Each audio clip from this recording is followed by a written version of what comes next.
Hey, welcome everyone to our third public event, and thank you very much for joining us today.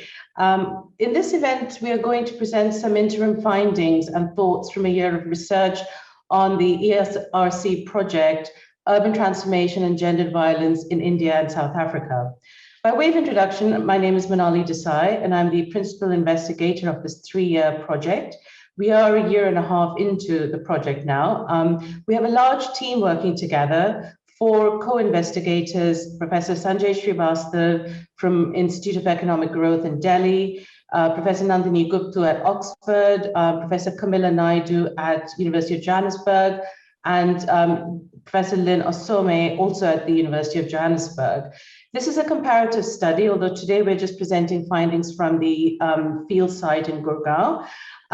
We also have a number of postdoctoral researchers on the team, and several of them from the India side will be presenting their work today. We also have a team of, including our filmmaker, Rangan Chakravarty, and several other people associated with the project in University of Johannesburg.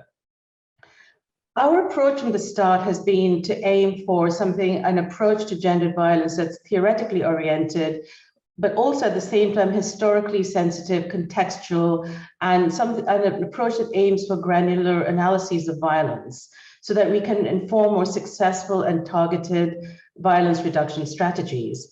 We are mindful that there are lots of approaches that use large survey data and epidemiological approaches that offer very important insights into trends and patterns of violence. But our approach has been to offer some crucial qualitative toolkits for future researchers.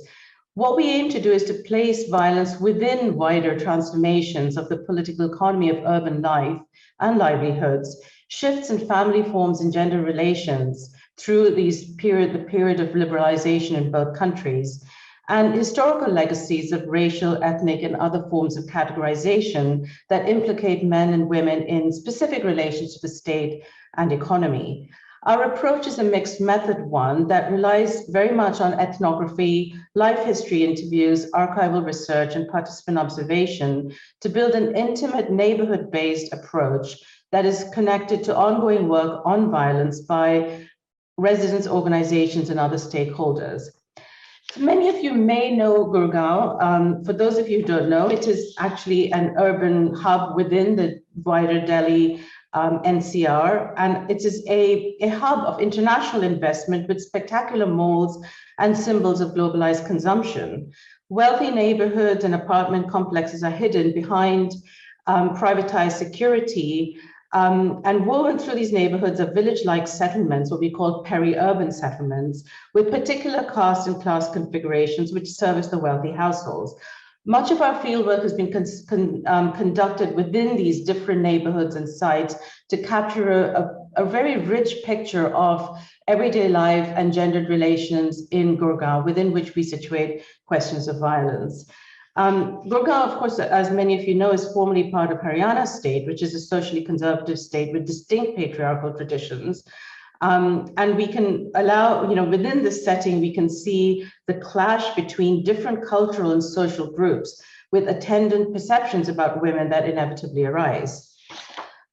The research has, of course, given the timing of it, been carried out in the shadow of the pandemic, using a range of remote and also increasingly more face-to-face interviews to build a picture that brings attention not only to acts of violence per se, important though of course they are, but to the ways in which security, surveillance, and anxiety pervade the most intimate of relations.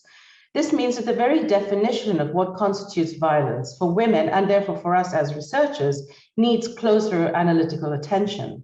We find variation in the disavowal of violence across class, the different experiences of violence among women across caste, class, and racial boundaries in Johannesburg particularly, to be suggestive of the crucial importance of intersectional approaches to studying gender violence. But furthermore, the fine distinctions that men and women draw between public and private forms of violence, and the importance of consumerism, class, race, indeed what Bourdieu might call distinction, has emerged as central to women's own strategies of escape mobility, and security in a reconfigured patriarchal setting. In this setting, feminist discourse, ideas about autonomy, entrepreneurship, and freedom appear as salient aspects of women's identities, but these remain circumscribed and surveilled, as we find. So what you'll find in the presentations today is a developing yet critical set of arguments about thinking about kinship, security, surveillance, and the flux of social relations in rapidly urbanizing Gurgaon, which we argue is integral to understanding violence itself. So without further ado, I'm going to hand over now to our filmmaker, Rangan Chakravarty, who will tell you a little bit about the film he's been working on, and then we'll watch a short clip from the larger documentary. Ellen, our project assistant, has put in the chat the schedule for today. We've got quite a few presentations after that from our team of researchers. And then it will be followed by two discussants, Henrike and Madhu, who I will introduce later on in the event. Just to say that this is a webinar, and therefore we would really appreciate if you could put your questions in the chat box. We won't be taking verbal questions just because of the size of the audience, but we will try to get to your questions as much as possible towards the end.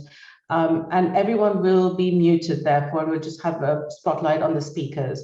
So once again, thank you very much for joining us, and I will hand it over now to Rangan. Thank you, Manali. Hello, everyone. We are just now going to show you a 7-minute version of basically an edit, snippets of some of the findings that we have been working on. And as a video team has been working with the researchers, the idea of the film is that it will be it's part of a larger film, which will be planned as an output of our project, designed for an audience beyond academia. And we will aim to deepen an understanding of life in Gurgaon from women's perspective and the issue of violence. I think the film will give you a better idea of what I'm trying to say, and we have covered various kinds of households, various kinds of people, and walked around the space. So please, Ellen, could you move on to the film rather than me talking about it?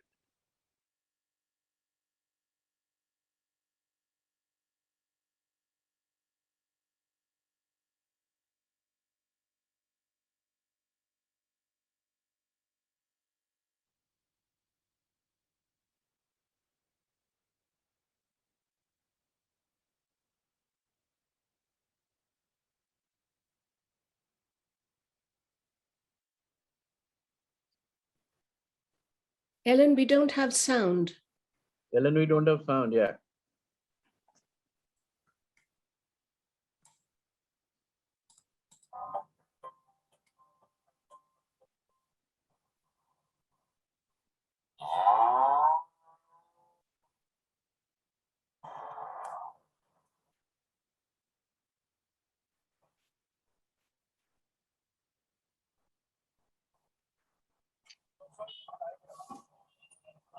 Well, the story of Gurgaon really begins with the development of Delhi coming to a halt.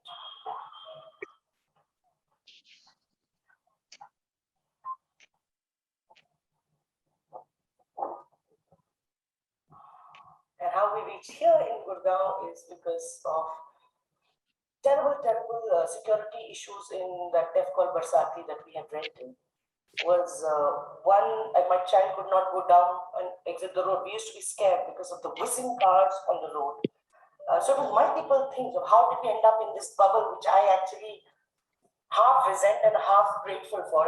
तो हमें अगर ऐसे 4 साल हो गया, कभी ऐसे मुसीबत में नहीं पड़ा। जब भी मैं श्रीनगर में काम करने गई, थोड़ी सी भी कुछ बात में खटका लगा तो हम लोग करते भी नहीं था। और रोड की जो बात है, रोड का तो बहुत गंदा हाल होता है। हम जगह 6 बजे का काम अगर हमारा है, तो मेरा हस्बैंड को छोड़ के आता है।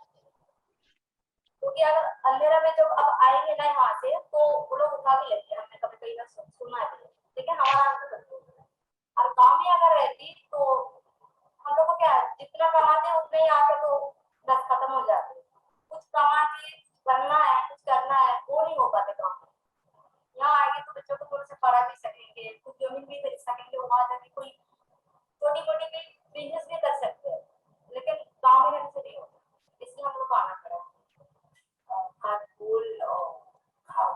points on the domestic help. So how she comes morning hours, so that will also, like then the quality will be everything will be settled.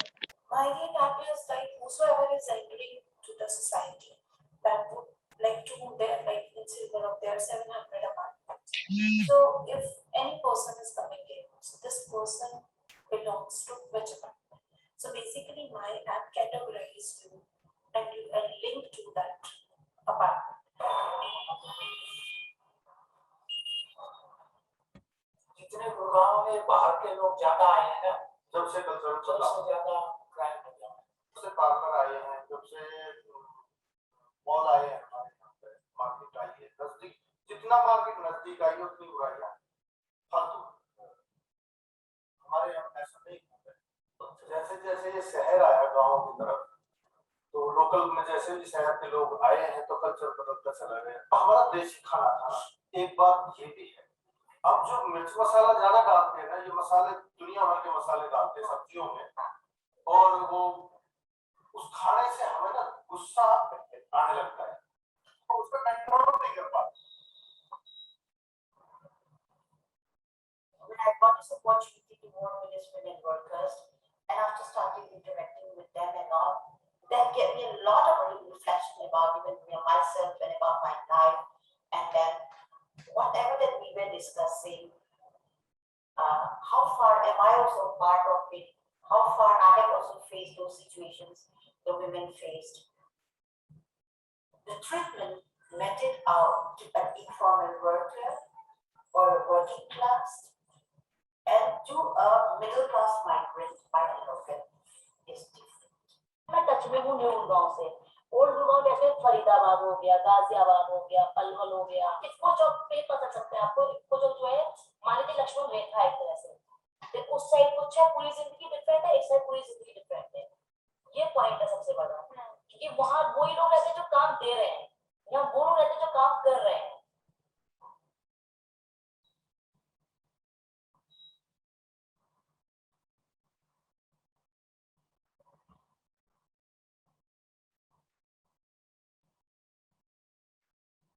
This kind of bubble living also kind of, and keeps you away from all the problems that are there, because it's only it's just income that has gotten you away from it. A certain class of young girls do face sexual harassment from another class of men in certain areas. So please remember, it is a multiple layer thing when I say that. I am not saying, oh, the poor guys are sexually assaulting the rich girls. Not at all. And people don't seem to understand that. But yes, there is a certain amount of hatred of these women around.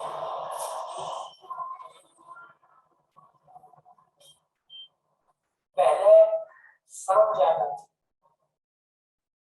बड़ी बूढ़ी अच्छा को झगड़ा कर भी दिया तो उनको धमका देता है, दोनों शांत हो जाए, काट जाओ ना।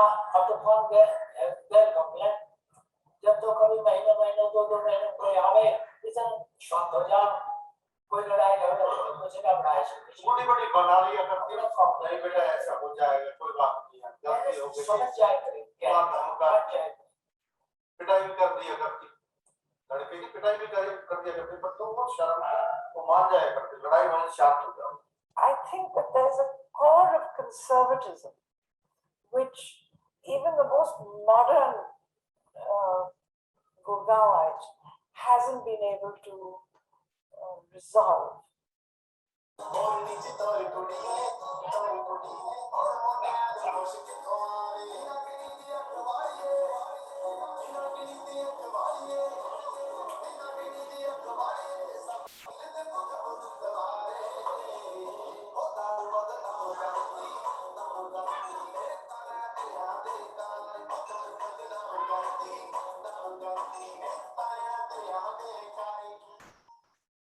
For how long will you let your daughter also suffer like that? Will you silence your daughter?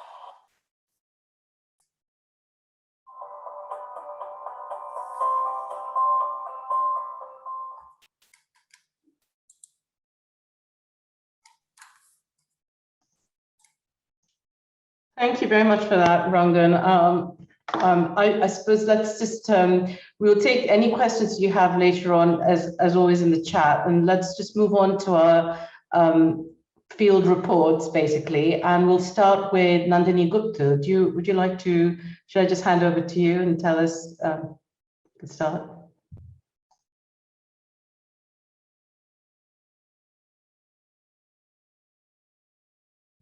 Sorry.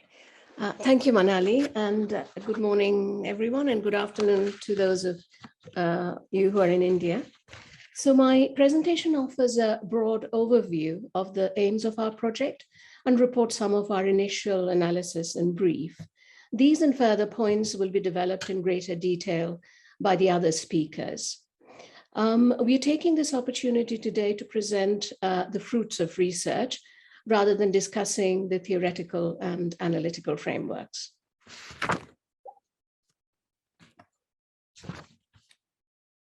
Sorry, for some reason this is not moving forward. Okay, so Gurgaon or Gurugram, with its sobriquet Millennium City, epitomizes India's 21st century techno-modern new urbanism. It developed at a dizzying pace from the 1990s on previously rural tracts. It attracted multinational corporations, IT and finance companies, property developers, and industrial investors. To those who come to work and live here, the city represents the promise of unparalleled career mobility, prosperity, and the pinnacle of a modern good life. However, a real estate boom and the influx of big money have also spawned a criminal underworld, land mafias, armed gangs, extortion rackets, murder, assault, and rape. Criminal violence of this nature is entangled with the city's political economy. But Gurgaon's new settler residents locate its source outside their own affluent and modern milieu. Violence is associated with the supposedly traditional local residents from Gurgaon's rural past who live in vestigial villages amidst modern urban Gurgaon, or to only 16% of the city's population that lives in tenement housing and slums, consisting of migrant service workers and working classes. The fear of crime and violence as an external public threat has unleashed the construction of extensive safety and security infrastructures to protect gated spaces of residence, work, leisure, and consumption. Compared to gated developments in many cities across the globe, in Gurgaon, the sense of public insecurity and moral panic relating to class and social cleavage are particularly heightened. This is because spectacularly rapid urbanization has created swathes of new enclaves of aspirational affluence and globalized modernity, alongside so-called backward spaces of poverty and rurality. Gender is central to the conception of public insecurity. A paramount concern is the perceived acute vulnerability of women in particular, to which gated communities are the antidote, as Taanya Kapoor will discuss. The threat to women, though, lies as much, if not more, within the gates as outside. Reports from the police and women's helplines show that domestic abuse is the most prevalent form of violence reported by women, and that more complaints are received from the affluent rather than the working classes. This private violence is at the heart of our research. We are interested not only in overt physical acts or sexual violation, but also disciplining of women's conduct and behavior, coercive control, emotional intimidation and manipulation, economic abuse, and restrictions. We seek to understand violence by delving into everyday normalized and banal forms of gendered subordination that serve as the substratum underpinning overt violence. We examine how gendered inequality and patriarchal power and norms are produced and reproduced structurally and culturally in the process of urban transformation, and engender gendered violence in its broadest sense, beyond physical harm, paying attention to the symbolic, subjective, and expressive dimensions of violence. We also recognize that violence is not a singular episodic event, but is a part of a continuum of everyday forms of coercion, abuse, control, and humiliation. Further, we seek to understand the myriad ways in which women experience and understand violence, not just as physically afflicted pain or injury, but also as suffering, struggle, pain, or mental pressure emanating from the gendered compulsion to live circumscribed and diminished lives, burdened with a sense of lack of opportunities or missed possibilities in life, career, work, relationships, and more. Our aim then is to broaden and deepen the discussion and understanding of gendered violence and to illuminate how urban transformation contributes to it. Affluent women in Gurgaon assert social respectability as an inherent feature of Gurgaon's self-conscious aspirational modernity and remain silent on private violence in their milieu, which arguably is a form of suffering in itself. Notwithstanding pervasive silence on violence, perceptions of suffering, struggle, coercion, and control can be discerned in the interstices of women's narratives of their lives in Gurgaon. The tropes of female vulnerability and public insecurity have deepened patriarchal control and gendered restrictions. Dogged by extreme safety fears, women have had to curb their freedom of movement, accept self-imposed spatial restrictions, and cede control of their mobility to men and their families. Women recognize the safety-driven, self-imposed, or family-mandated restrictions prevent them from living the life that they would have desired, but they see no other option. To keep women safe and secure, men and families have embraced the role of caring, protective guardians. Their sense of duty of care, love, and extreme concern for safety can ethically justify and segue into strident censure or violent punitive anger if women transgress the limits of safety. All this also breeds a more pervasive culture of monitoring, management, and restrictions on women's lives and moral policing of their conduct. For instance, the premium placed on women's restrained behavior in public magnifies the much maligned and derided cultural stereotype of the inappropriately forceful female, the feminist. This saps the ability of women to assert themselves at both work and home. Similarly, many who set up their own business contend with gendered limitations, belying the conceit of unfettered opportunities for all in Gurgaon. Women often confine themselves to enterprises within the safety of the home or gated communities, such as baking and boutiques. Women entrepreneurs tend to ascribe to men the role of primary breadwinner and explain that they set up businesses out of passion, not need, conducted in their own time without encroaching on the duty owed to the family. They clarify that the business enables them to achieve financial autonomy to cover personal expenses that their husbands would belittle as frivolous or superfluous from a family economy perspective. This paradoxically reinforces men's household economic and decision-making dominance and deters women from publicly airing any disquiet, let alone speaking about any form of control or abuse. In striking contrast, working class women admit to everyday violence, unhindered by the need to uphold respectability. Indeed, they sometimes take recourse to public outcry against abusive men in order to mobilize support in their social and neighborhood circles. This, though, obscures the ways in which poorer women experience violence, not just as physical abuse, but as a grim struggle to reshape their life course and choices in the shadow of violence. However, the public visibility of private violence in these sections of the population reinforces the prevailing stereotype of the violence-prone lower classes and deepens the silence on the subject among the upper and middle classes. This silence extends to Gurgaon's so-called traditional local families in urban villages who have amassed substantial wealth from selling their rural land for development. Here, in a generational shift, young women are permitted, indeed encouraged, to access education, employment, and even modest fashion as markers of the social and economic mobility of these families in competition with new Gurgaon. However, women's lives and activities are allowed to change only with family approval and under strict male guidance and surveillance. Every precaution is taken to ensure that young women do not emulate what is seen as the ultra-modern, morally dubious, over-liberated model of womanhood of New Gurgaon, although men are free to consort with such women. None of our respondents describe violence-related spatial, I'll just stop sharing, sorry.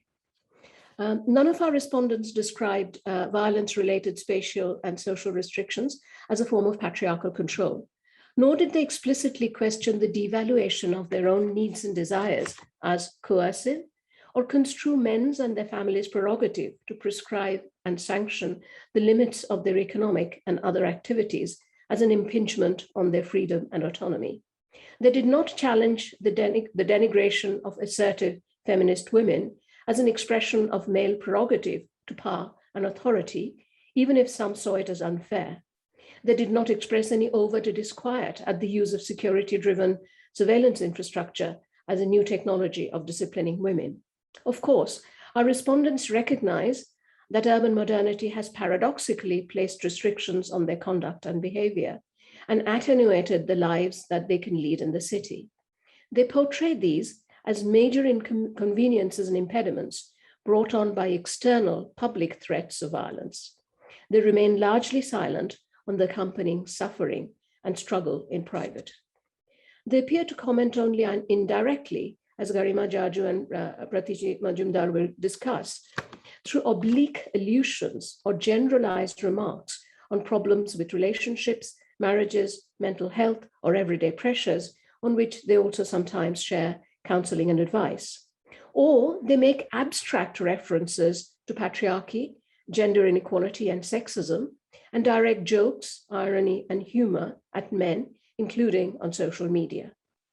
Evidently, though, new urbanism and urban modernity are deeply gendered in Gurgaon, manifesting not only in increased protectionism towards women, but also in strengthened patriarchal norms, intensified gendered social conservatism, and deepened everyday coercion and control, all of which also cements the grounds for more overt abuse and violence. Thank you. Thank you, Nandini. So I'm going to hand over now to Garima Jaju, who is a postdoctoral researcher on our project. Garima. Hello, hi.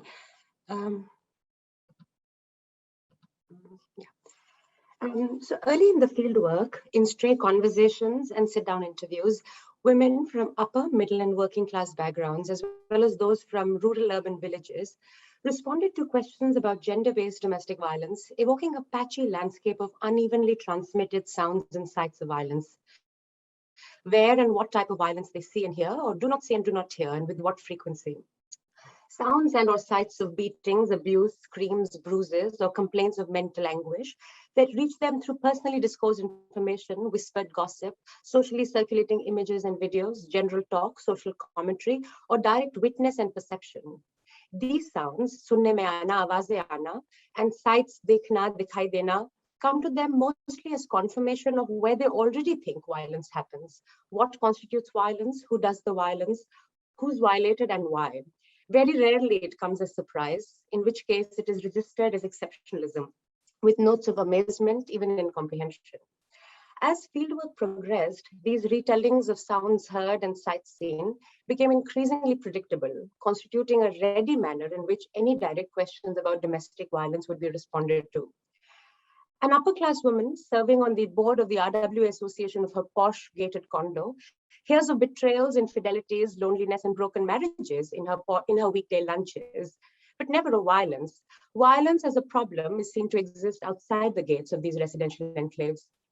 A middle-class woman working as a software engineer admits how few families she knows in her colony.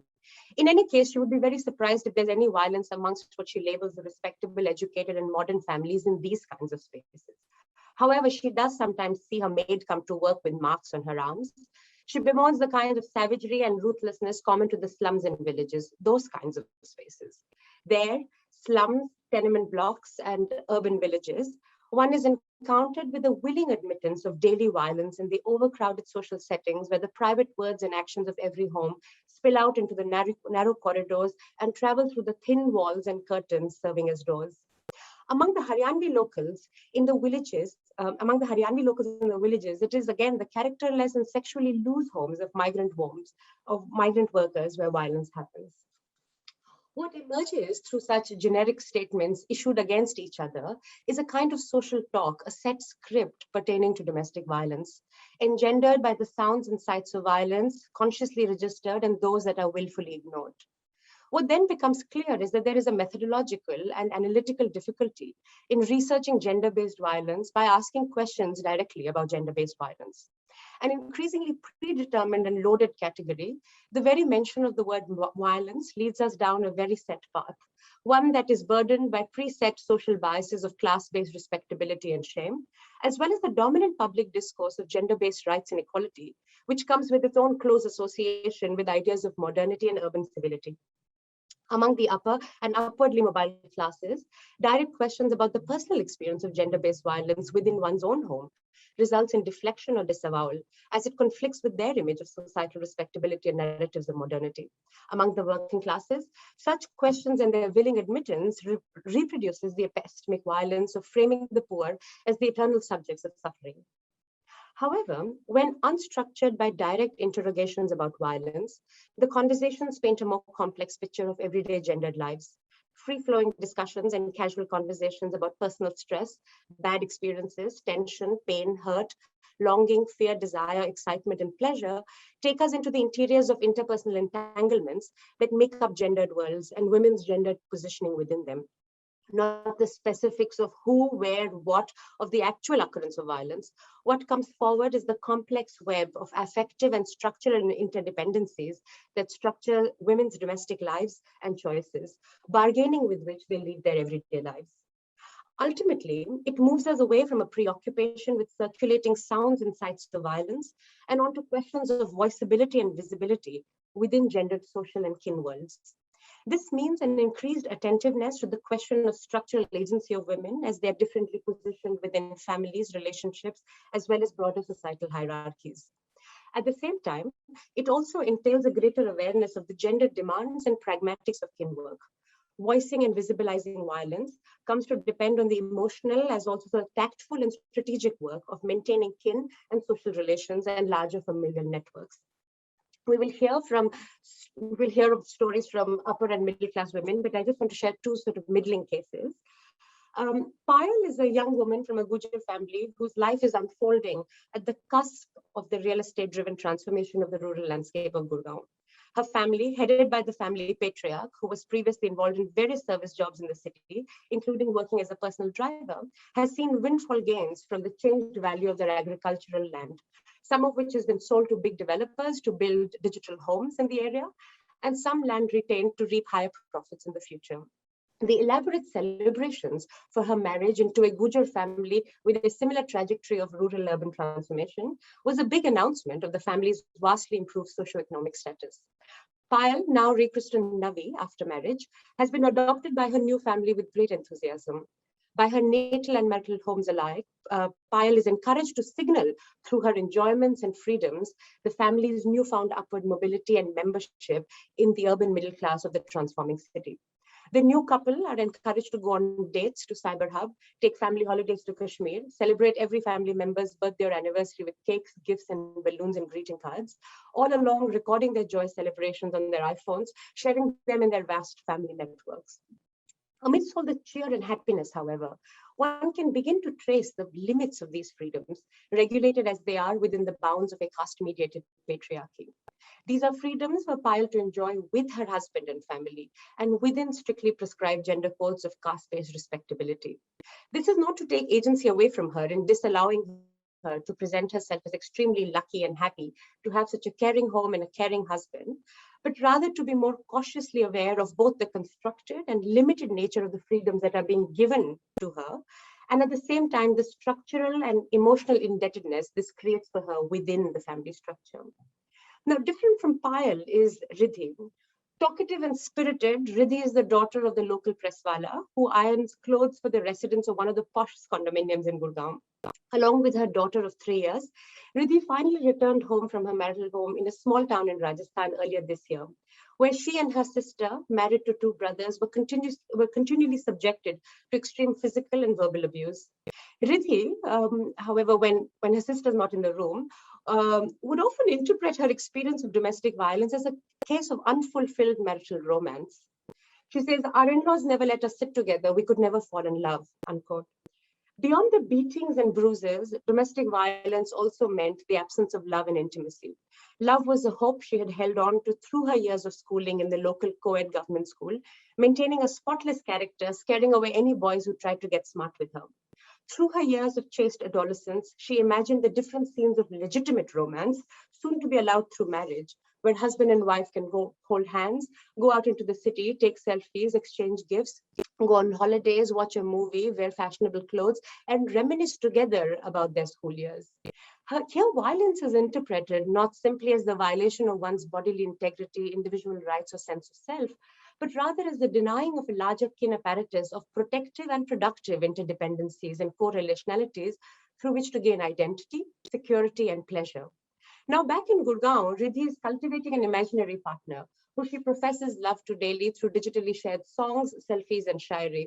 She's also creating for herself a new personality through a service sector job in the city, a new haircut and hair color, reconnecting with guy friends from her school and relearning her forgotten English. The city, tentatively, becomes the site of pleasure and identity.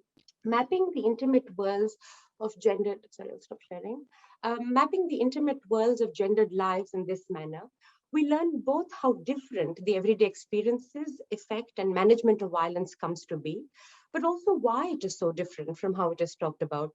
This is precisely because of the ways in which violence mutates within everyday life, simultaneously increasing its insidious effects and mitigating the ability to clearly identify it and articulate it.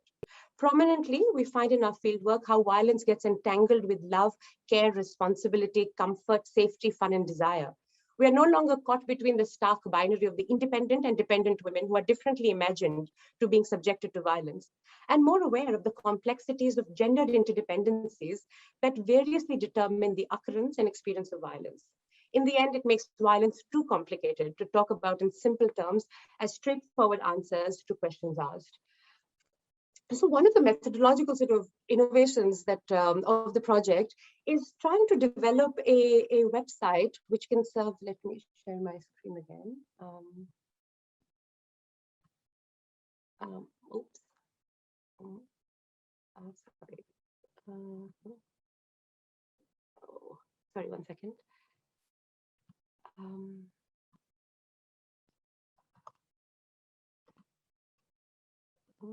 Yeah. So one of the methodological innovations of the project has been to create an online platform for collecting and sharing stories of women's everyday lives in Gurgaon. So this is our website, Women's Gurgaon, Meri Life, Meri City, where we are inviting women to share a thought, a feeling, an experience about their everyday life in the city. Just have a scroll through. And we're using, this is our page where we are inviting for entries, which they can do in English or Hindi with their name or anonymously. We are using a platform developed at Cambridge called The Whistle, which is a data secure way of collecting stories and storing them in a very in a secure manner, from which we will curate a selection of stories to share on our website alongside other creative outputs of the project. So short films like the one that we saw earlier today, short postcards. The hope is that the website can serve as a kind of intimate diary of the city, recording women's daily lives and experiences. Yeah, so just to flag that. Thank you. Thank you very much, Garima. I'm going to hand over now to Pratichi, who will talk about Network Gurgaon, Women, City, and Social Media. So over to you, Pratichi. Thank you, ma'am. I'm going to speak about a very specific kind of urbanization in Gurgaon, which is the digital space. Gurgaon as a rapidly developing urban space is a perfect example of a city where urbanization and digitization has gone hand in hand. It is called the Millennium City, and the smart is one of the model cities under the Smart Cities mission of the Government of India, which is basically one where technology, particularly IT-based tools, are encouraged to boost economic growth. The internet thus plays a very important role in the very development of Gurgaon as a city, as well as the lifestyle of its citizens. With cheaper smartphones and data prices, not only the middle and the upper classes, but also a large part of the working classes in the city has access to and makes use of social media and messaging apps. So for a city like Gurgaon, the digital space becomes an extension of the urban space, and the digital life becomes an extension of living in the city. In our study of urban transformations and women's lives in Gurgaon, we have tried to look at the virtual not as a placeless place, but one that is grounded in geographic, social, and cultural realities, as Miller and Slater would say. In my presentation, I will try to highlight some of the interesting themes that have come out of our cyber-ethnographic study of women and their lives in Gurgaon. At the moment, we have primarily looked at social networking sites like Facebook, Twitter, Instagram, and a couple of others that I'll speak about. In trying to look at women's lives in Gurgaon, we found that being online was a part of many people's everyday lives. Facebook groups, WhatsApp chats, social media interactions, all become spaces for them to express and discuss opinions, find networks and friendships, and to navigate different ways of living in the city. In following these websites and pages, we've come across very interesting perspectives of Gurgaon as a city for and by the women. The first thing that comes across once you look at Gurgaon as an online space and you look at the keywords Gurgaon and women online are concerns about safety and security. Gurgaon topped the list of crime against women in the state in 2019 and is generally perceived as being very unsafe. So one finds mentions of this in sometimes in serious conversations, sometimes in complaints to authorities, and sometimes even in jokes. The other almost opposing view of Gurgaon one finds online is of the city as a space for the upwardly mobile lifestyle. There are images of high rises, of new enterprise, of fitness and grooming, lots of real estate advertisements, IVF clinics. Interestingly, some of them only show the mother and child unit and the man is missing. There are pundits who specialize in intercaste marriages, women in their work environment, sometimes with children and sometimes alone, women hanging out in malls and markets, all in a way constructing the city as a developed, sanitized and secure space and erasing any mentions of violence or concerns of safety, as well as class inequalities. Middle-class women share their stories of Gurgaon and their lives about how the Millennium City gives them opportunities of realizing hopes and dreams of careers and families inside their gated communities and cyber hubs. Social media groups and communities are often formed by women for work and friendship, which in some cases also spill into the offline world as well. On these pages, one finds women sharing recipes and fashion choices, gossiping, promoting each other's businesses, chatting and laughing with others that they may have encountered only in the virtual space. One of the parenting groups that I have followed as part of this research on Facebook has conversations ranging from tuitions and guitar lessons to finding art for home decor, to seeking intimate medical advice, to introducing children to the idea of sex and sexuality. At the same time, there are also discussions on marriage, on divorce, balancing career and family, physical and mental health, self and identity. For example, one of the posts was of a mother who wrote in a very distraught manner how her 8-year-old daughter had asked what was the point of her higher education degree if she was only a housewife. And on this post, one saw comments from several other women, some of them encouraging how to speak about how to speak to the daughter about this. Some of them speaking about how household work is completely neglected, and others then telling her that she should take this as a wake-up call and now try and find a job and put her degree to good use. Similarly, there are many other discussions and debates on these social media spaces, which give us an insight into the different perspectives that women have on society, on gender roles, and about their own situations. Another very interesting post was by this woman who chronicled her divorce proceedings on one of these pages, where she spoke in great detail about her personal trauma, about marriage counseling, her interaction with lawyers and the legal infrastructure, societal pressures, and many other things. She said that this was a way for her to vent out things that she couldn't otherwise speak about, and also advise other women.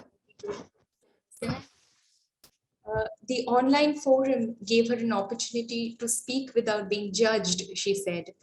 A lot of these a lot of these pages are private groups. That is, they are controlled in terms of who can view and post. And this makes a lot of the women feel much more safer than they would in the general online space where there is a lot of online trolling. Many times these discussions extend into questions of women's rights, patriarchy, and sexism. Women talk about the demands that societies and families place on them, their concerns about bringing up sons and daughters. One of the posts that one can see, one of the posts that I have here is by this woman who wrote about how her daughter refused to share a papad with her grandfather on the dinner table. And she said that this was smashing the patriarchy at the dinner table because when she was younger, she would have never had the courage to refuse the family patriarch for anything, even if it was rightfully hers. And even on this post, we could see a lot of comments, some women agreeing and commending her for raising such a strong daughter, the others saying that this was a pampered child and did not know how to share. So you have a lot of these different sorts of posts where women try and discuss patriarchy, what they feel is patriarchal, what they feel is not patriarchal. A lot of women speak about being pressurized by husbands and in-laws. One person spoke about how she was not allowed to perform her father's death anniversary rites after she was married. There are discussions about single parenthood, about careers. A large number of posts are about the burdens of household chores, which primarily still are the responsibility of the women. And a lot of them are serious discussions, but a lot of them also through humor. They share jokes and memes about husbands, about mothers-in-laws, and about society in general. And what follows are these crying and laughing emoticons by other women who relate. Most of the narratives that I have spoken about here and are middle-class narratives and on Facebook and Twitter. Though class is never explicitly mentioned, the class dimensions do come across in its very eraser or through a process of othering. These pages do not speak, these pages speak of and promote a certain lifestyle that is inaccessible to the working class. Mentions of domestic workers is only in terms of seeking good service or helping the underprivileged, or sometimes through humor.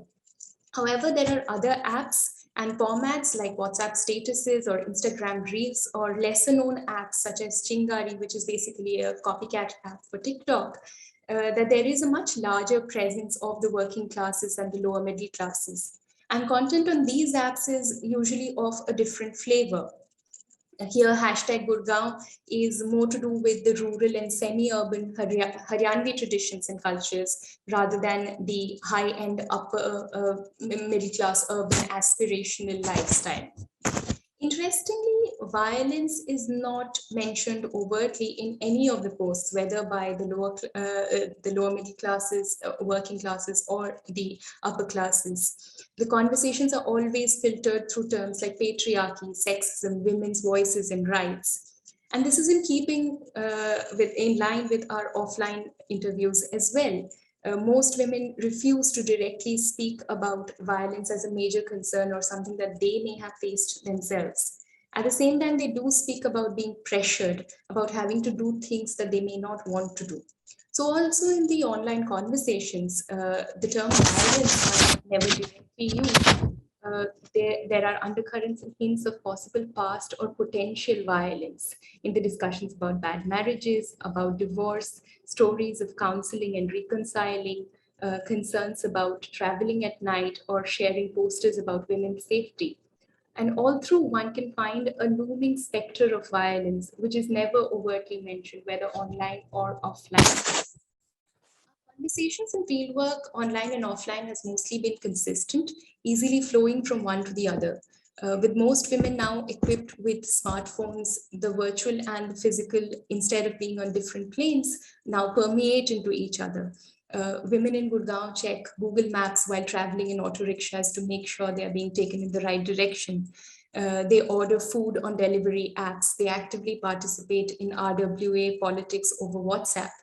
So what I've tried to emphasize in this presentation, and something that we are trying to do in this research as well, is that to not take the virtual as an alternative reality anymore. For the women in Gurgaon, this becomes a part and parcel of their everyday lives and every physical and social realities. And this is what we are trying to look at when we are looking at the online data as well. Thank you. Thank you, Pratichi, for that. And so we'll move on to our next speaker, Taanya Kapoor, who will speak on new modernity, conflicted identity, navigating fear and securing freedom in Gurgaon's gated communities. And Taanya is also, like Pratichi and Garima, a postdoctoral researcher on the project. I just wanted to also remind everyone, you can start putting questions as they come up for you in the chat, so we can collect a few questions towards the end. Okay, over to you, Taanya. Thank you so much, ma'am. I'll start by just sharing my presentation. 1 second.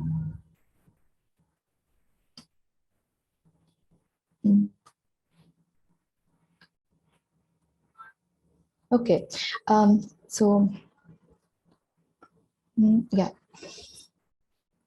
Okay, so what I'm talking about here, thank you very much for this opportunity, is that continuing on from the presentations that we've just had before, my focus is going to be particularly on the middle and upper middle class households that reside in Gurgaon's gated communities, and the specific modern urbanism of Gurgaon in the form of these high-rise gated complexes, and what kind of fear they generate in the women that reside within them, and also how it impacts their lives in different ways, especially with respect to the identity, the conflict in their identity that they feel.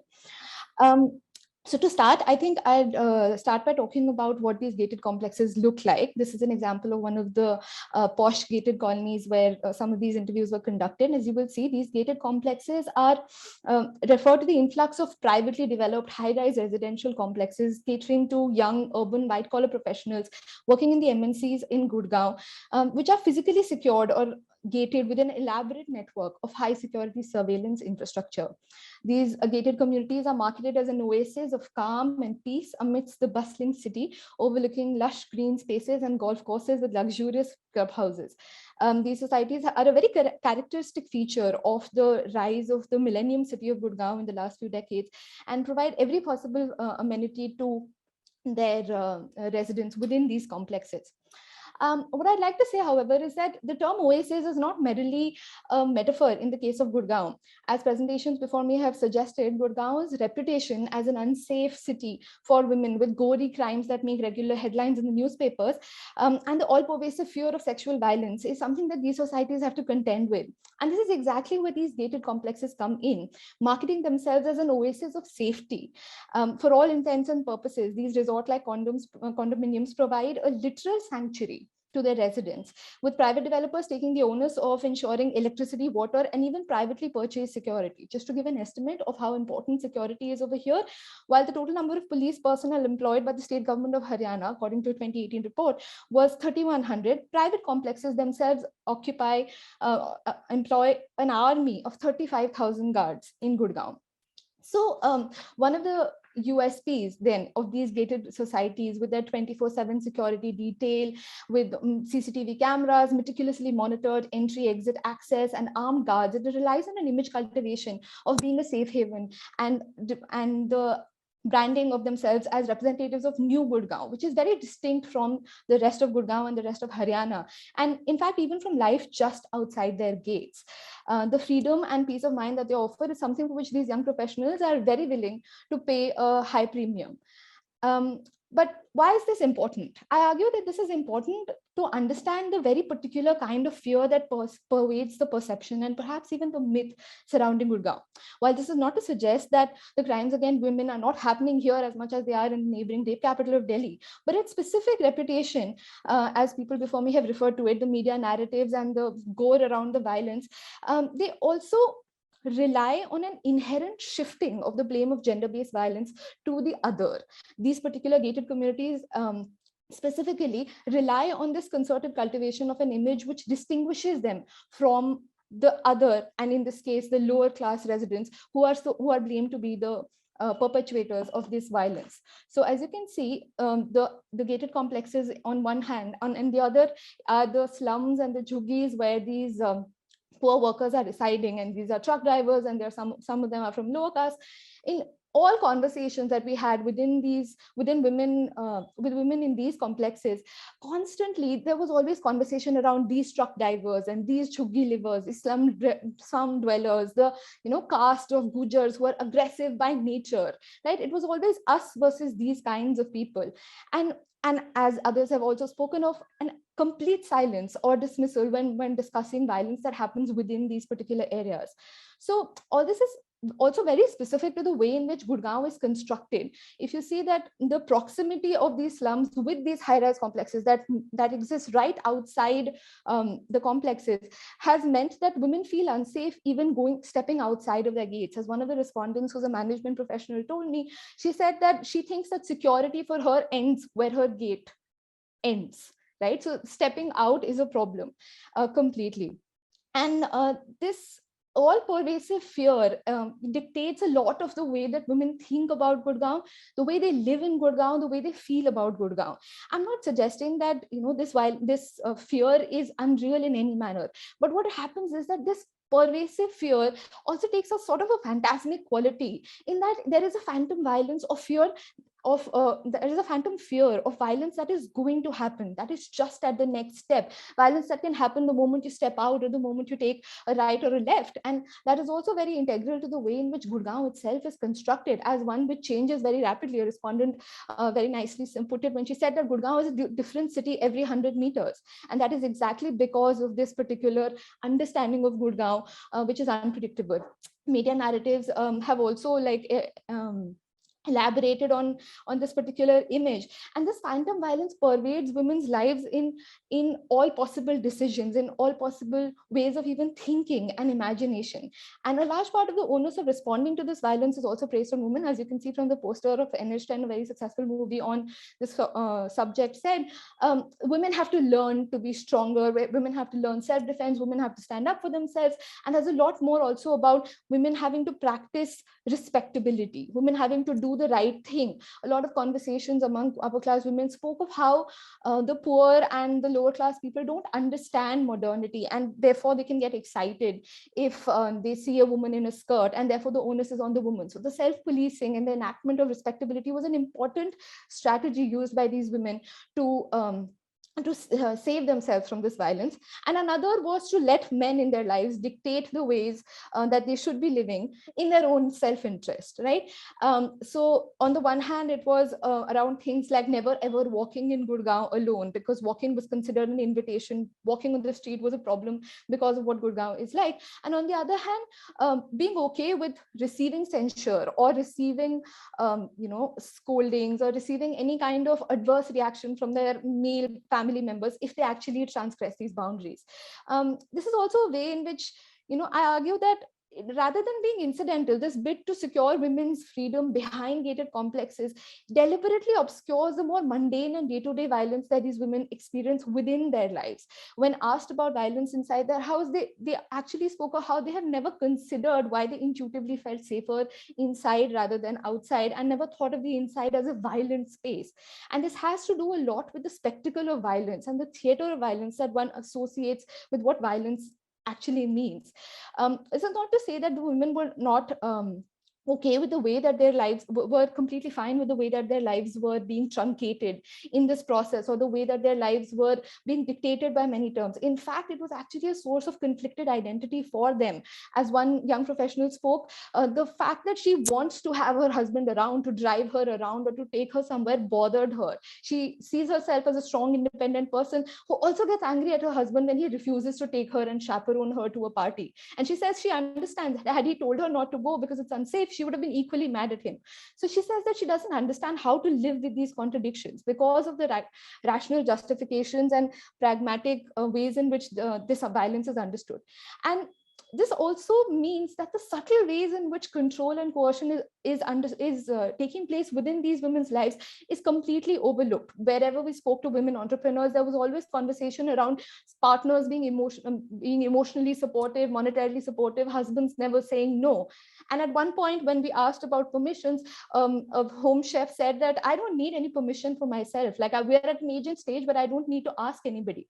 And in the same conversation, spoke about how having her husband's moral support is most important, because knowing what she's doing is not objectionable to him is what helps her go through with these things. Another who identifies herself as a cake artist spoke about how it was important for her, very important for her to see herself as an artist, because she was very good at cooking, but she never wanted to actually do something professionally related to it, because as she said, she wanted to wear lipstick, dress up, go out and meet the world, not stay in the kitchen in her shabby clothes and pajamas and getting dirty cooking this food. Ultimately, her husband convinced her that she should do this because her passion is in this. But in that conversation, she never blamed her husband, except momentarily saying that, sometimes she wished that her husband would listen, because you need and she spoke of female camaraderie as so important, because men, and especially husbands, can never really understand this. And finally, I'd like to say that apart from the fact that this everyday violence, mundane ways of violence, the micropolitics of money, of the ways in which women's needs are delegitimized, or the way in which they rationalize their compulsions, another very important way in which women responded to the violence that they saw around them was to manage it preemptively. So in contrast with the slums and the narratives around lower class people who are engaging in the spectacle of violence on the streets, violence in upper class households was not happening because it was being managed.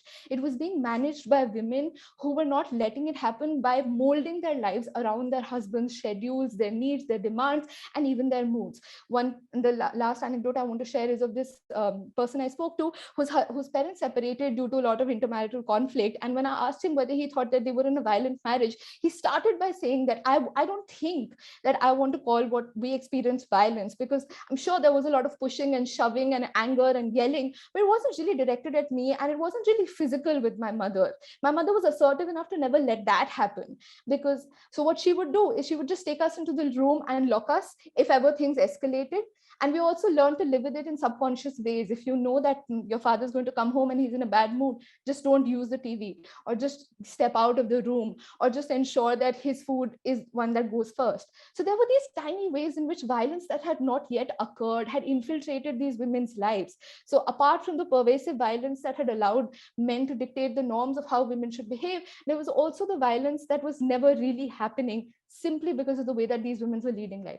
And this is not to finally suggest that these women should be told that they are leading violent lives or oppressive lives, but to also understand the extreme difficulty that they face in understanding, in recognizing and naming this as violence, because of how conflicting it is to their self-identities and their self-image.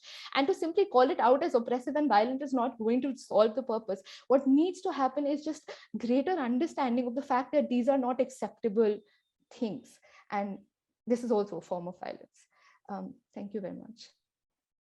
Thank you, Tanya, for that. And so our final presentation is from Sanjay Srivastava, who's also co-I on the project, titled Domesticating the Street, Leisure, Gender, Class, and Refashioned Spaces in Gurgaon.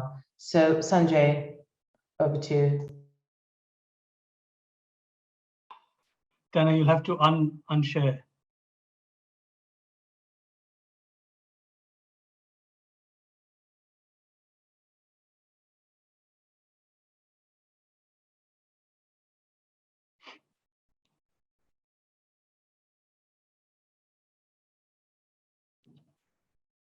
it's done. No, not yet.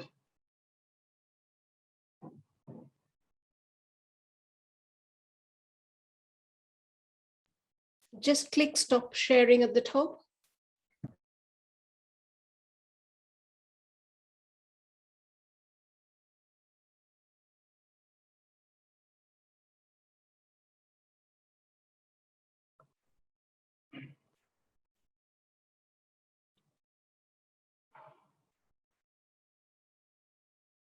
Okay.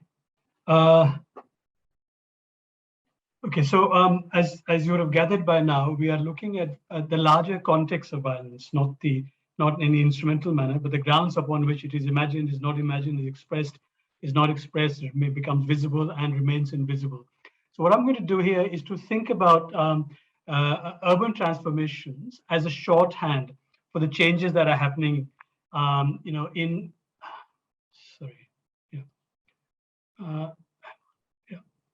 So we got as a shorthand for changes that are happening in, say, residential, leisure, commercial, governmental, and livelihood spheres, and also how the consequences these changes have for intimate lives and gender relations. So again, none of us are looking at, of course, we're interested in violence, but what the larger context, the grounds upon which violence comes to be expressed and not expressed in some ways.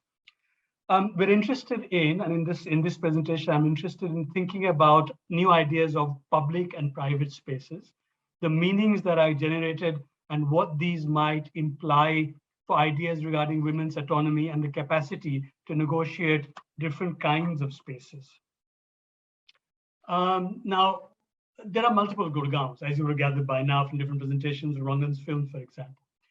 Each presses against the other spatially and hence socially, and generates contexts of being and believing that are important to understand when we seek to come to grips with social complexity of a place like Gurgaon. So in this presentation, I want to provide a sense of three of the many Gurgaons to think about relations of gender that are animated by urban transformations. And what I'm going to do is kind of builds upon stuff that you've heard so far.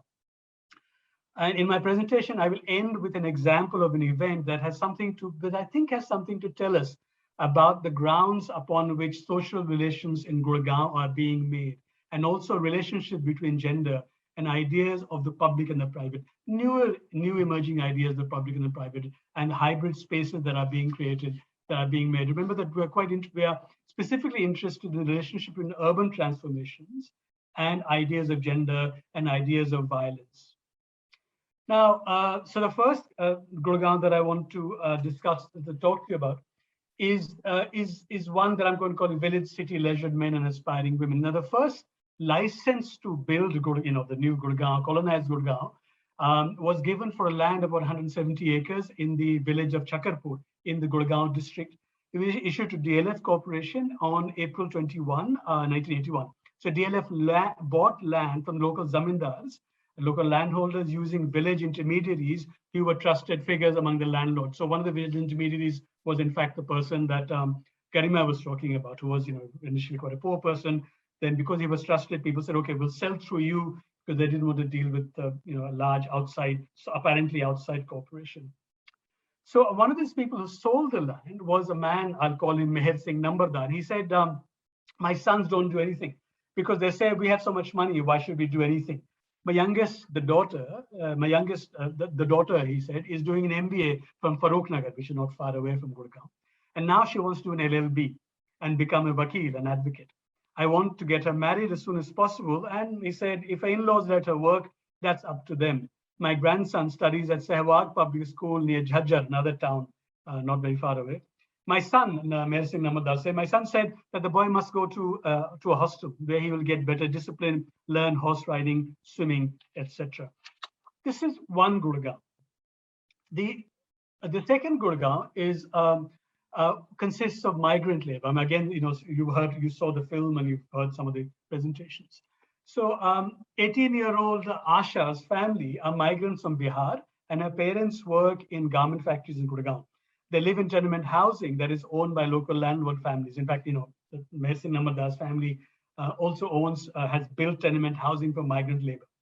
Asha's mother attended what's known as a Feminist Leadership Development Course, FLDC, run by Jagori, the NGO I think many of you know about, the feminist NGO. Asha, the young woman, spoke of how many of the ideas that the mother had picked up at the course had encouraged independence of thought and actions in Asha. Asha really goes to her parents' village and is very much a city girl, a Gurgaon girl. She was vocal about not putting up with unwanted male attention and harassment in public spaces, and would frequently pick fights with young men in that area. And Asha's mother once said, "Look at her attitude. How is she going to survive in this conservative environment?" The third Gurgaon is, of course, gated communities that we've been hearing about, right? Most clearly.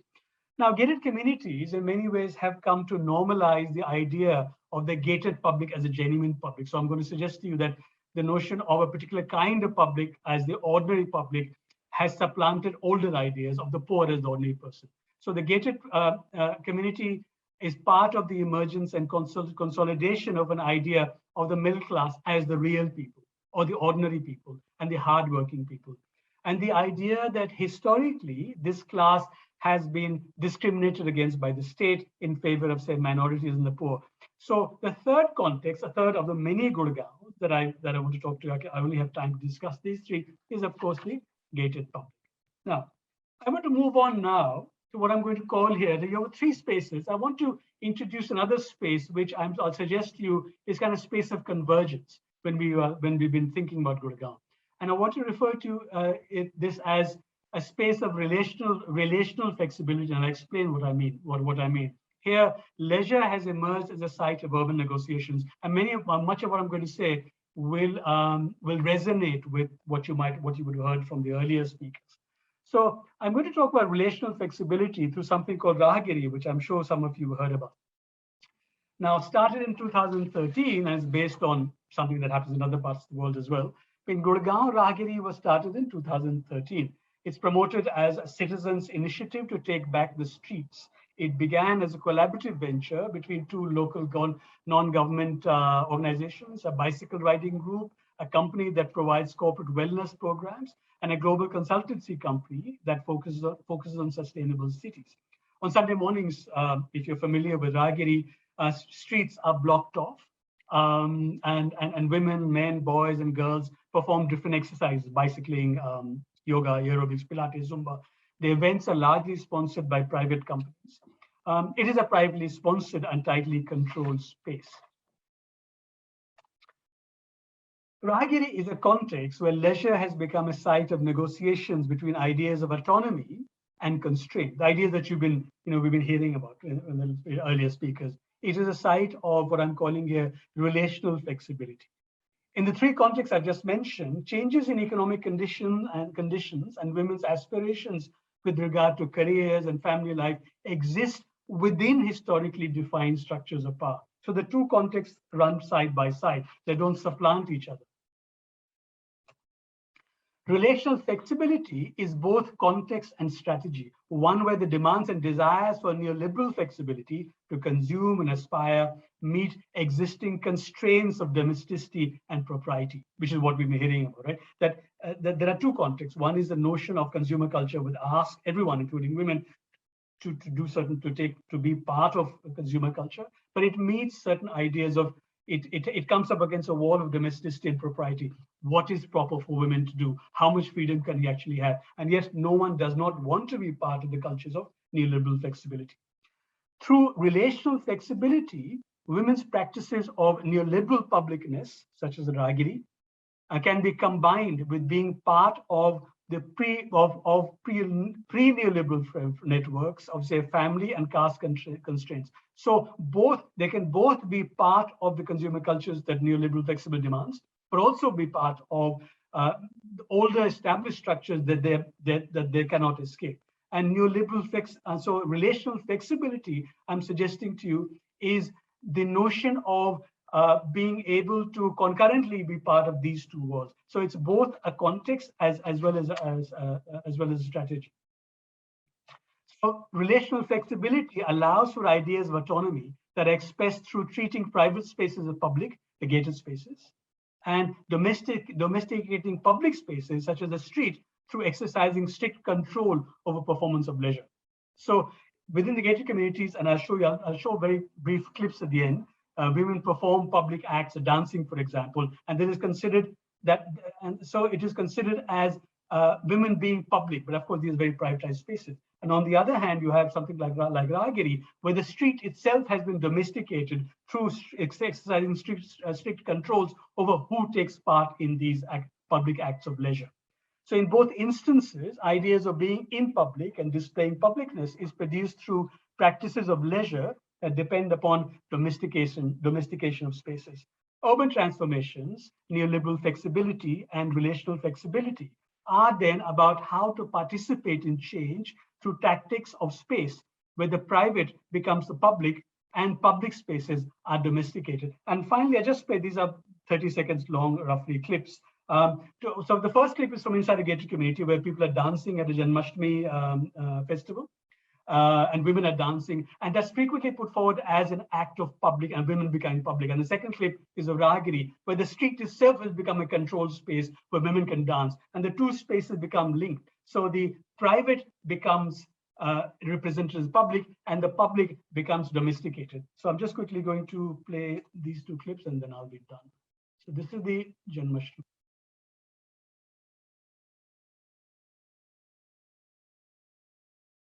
Oops. There's no sound, Sanjay. No sound. I don't know.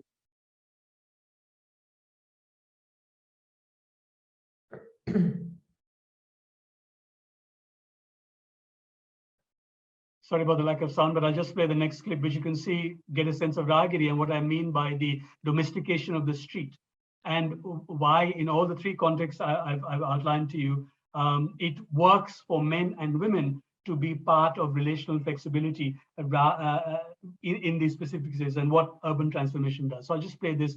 I'm sorry if it's without sound.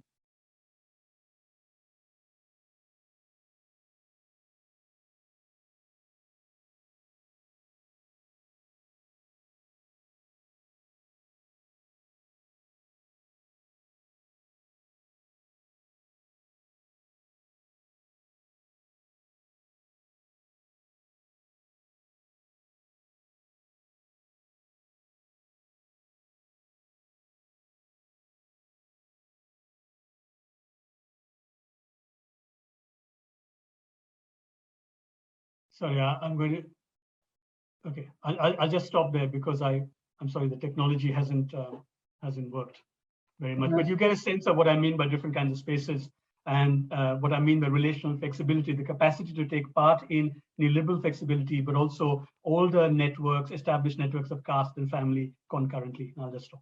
Thanks. Thanks very much, Sanjay. Okay, well, that concludes the first part of this event, where we have these presentation and interim reports from the field.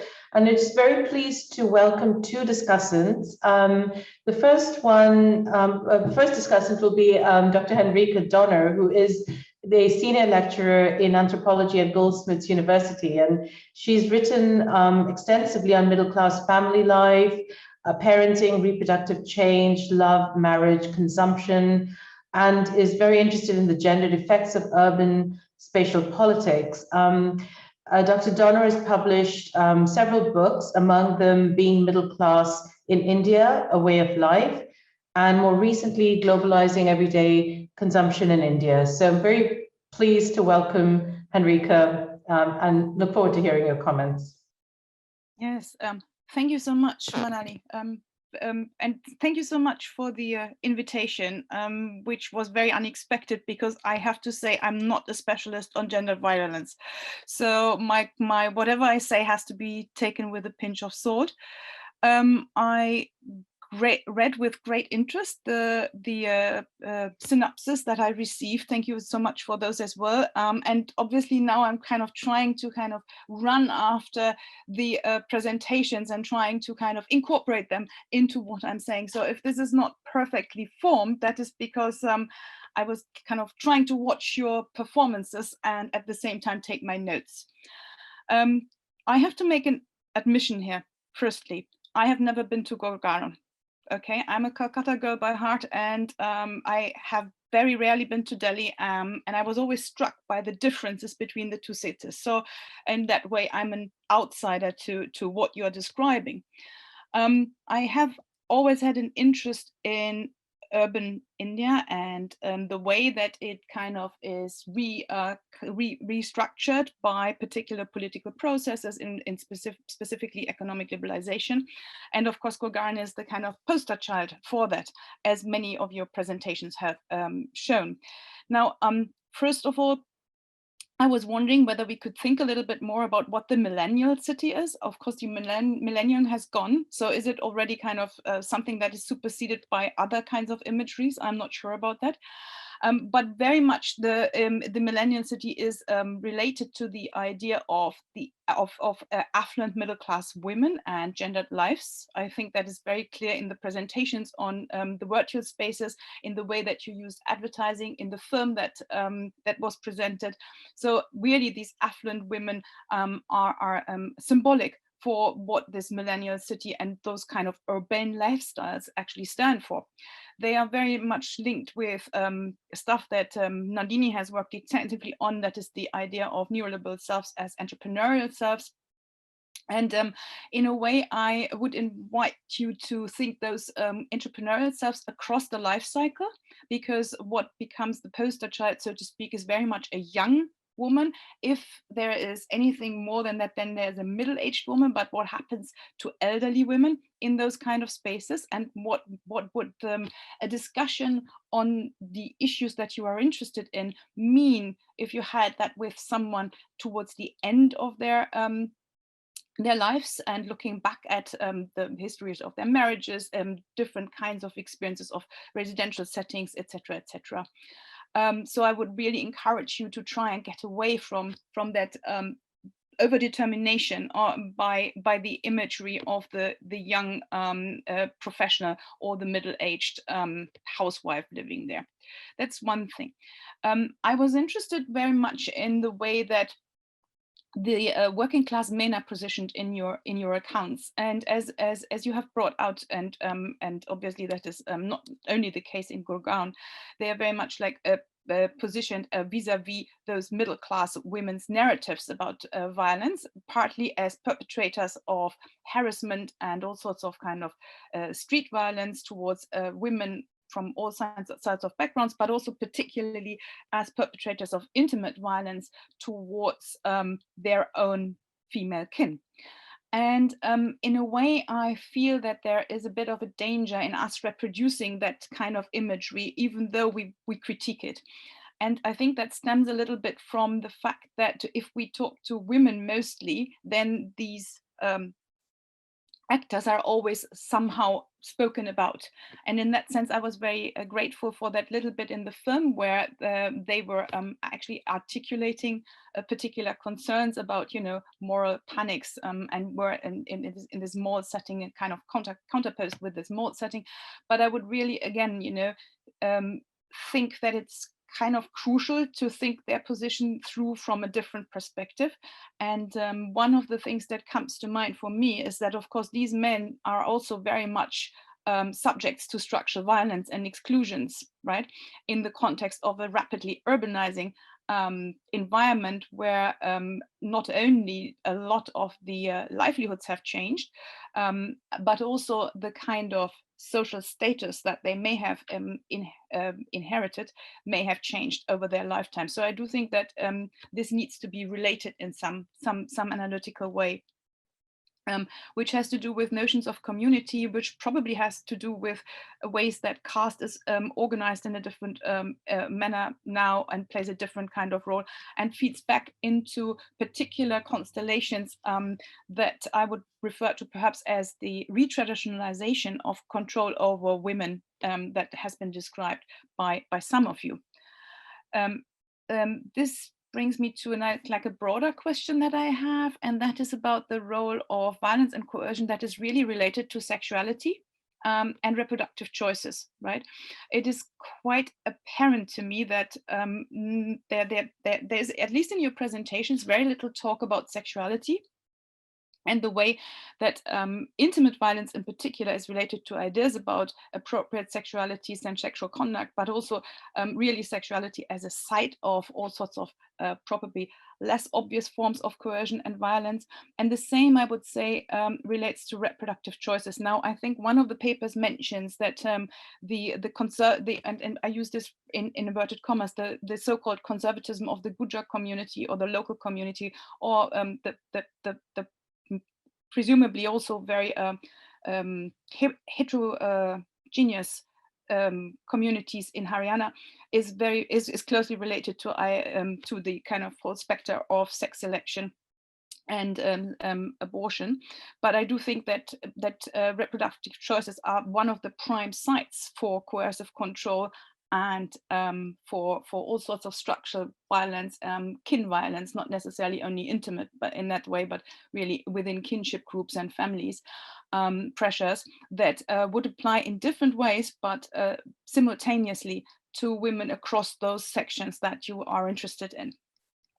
And I'm thinking about the reality and the effects of the demand for a single child family and the pressures that arise around bringing up those children that I have written about, but also, of course, the question around, what kind of children are appropriate and what kinds of parenting roles are seen as appropriate. Now, let me just see. Yeah. One of the things that came to mind is that in a way, the narratives around gendered violence that you are interested in here actually, in a way, kind of fall into a trap that a lot of urban transformation literature falls into or has been criticized for, let me put it that way. And I'm just going to reference here Cindy Katz's work on urban transformations, where she argues that there is a kind of, a spatial fetishism in work on urban transformations that is very much like an understanding of space as producing effects, as causal of particular conditions and material social practices, rather than the outcome of specific social relations and practices, right?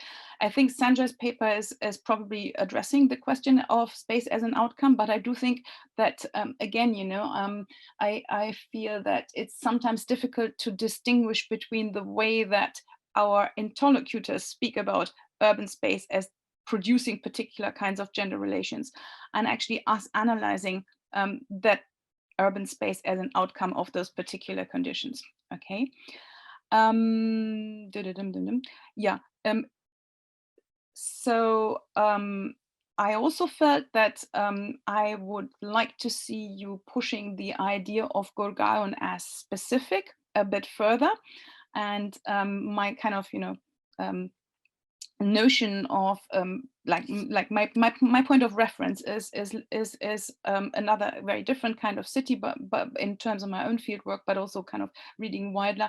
I think that heterogeneity across class, across caste, etc., is widely seen as problematic by middle class representatives, and very often also other urban citizens in India and elsewhere. Yeah, so I don't think that in itself is particularly specific to Gurgaon. Yeah, the fetishization of stranger violence. Yeah, that is related to questions around infrastructure, and particularly infrastructures that are very classed in terms of access, and transport is a very classic one. Services would also relate to that. Infrastructures of employment would relate to that. Again, I don't think that is specific to Gurgaon, and I would like to hear more about whether it is probably just reiterating issues around urbanization in India and beyond. Or whether this is whether you have evidence that there are very specific issues here that produce that discourse in a different way. Let me just see. Yeah, I think a number of the papers reference that really aspirations towards upward mobility, and these aspirations very much as group and family aspirations create the grounds for gendered violence and different kinds of gendered violence as well. So I was interested in how the presentation of those narratives would reference any kind of community vaguely conceived. There are different kinds of publics that are understood as the community, as comes out probably most directly in the presentation on the virtual engagement of women in all sorts of platforms and apps and so on and so forth. But I would really think that the question of community is quite crucial here, partly because the community is kind of directly referenced as the site of control and coercion and monitoring of women's performance in public, right? And respectability, etc., etc. But also in a way, the community would be the so to speak, the audience of those performances, and the way that this is how that is socially structured and perceived very much determines what is possible to imagine, what is possible to speak about, what is actually not possible to address.